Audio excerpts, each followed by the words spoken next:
At bilang bahagi ng direktiba ni Pangulong Ferdinand R. Marcos Jr. na palakasin ang sektor ng kalusugan sa bansa, marami na sa mga Pilipino ang nabebenepisyuhan ng zero balance billing katuwang ang Department of Health. Si Crystal Ramezares para sa detalye. Nagsimula sa shipping industry hanggang sa naglingkod sa kanyang hometown. Minahal ng 74 anyos na si Tatay Din ang serbisyo publiko hanggang siya'y mag-retire. Ngunit pagpasok ng 2026, isang pagsubok ang kanyang kinaharap. May iniinda akong sakit sa aking likod. May cyst ako sa likod na matagal na, more than 10 years na yun. Sabi ko, tumay-tiyempo lang ako pag may pera, papa-opera ko to. So, tumubo ang isang boil sa tabi ng cyst. Dahil sa pag-aalala, napagdesisyonan ng kanyang mga anak na dalhin siya sa isang DOH-accredited hospital sa Cavite para ipa-surgery. Hindi raw siya makapaniwala na wala siyang binayaran ni piso. Qualified kasi siya sa Zero Balance Billing Program dahil siya'y senior citizen at PhilHealth member. Nakita ko yung bill ko, nasa 38,000. Tapos sa pinakababang-baba, last page, merong 1 inch by 3 inches na nakatatak doon, may tatak siya, walang babayaran. Ha?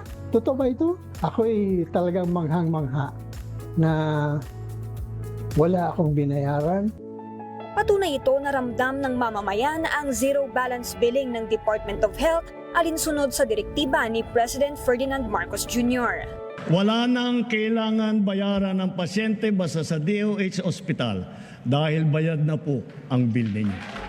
4 na pasyente naman ang nadugtungan ng buhay sa pamamagitan ng Joint Liver Transplant Program ng DOH Rizal Medical Center at Philippine Children's Medical Center. Yung sakit po niya hindi po nakukuha ng mga gamot.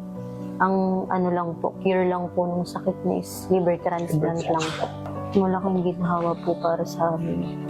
Tulad po naming hirap po sa buhay. Nagdadala kami nung galon lang para makahingi kami ng tulong na time na yun. Kasi gusto ko talaga na maoperahan na yung anak ko. After 1 year, maganda yung naging recovery ng anak ko. Sinusulong ni President Marcos na ilapit ang serbisyong pangkalusugan sa mamamayan at pagtibayin ang collaboration ng government at private sector. Dito sa programa with Medical City, napababa natin to almost 2.5 million pesos ang isang liver transplantation. Ito ay katapat na ng presyo sa India.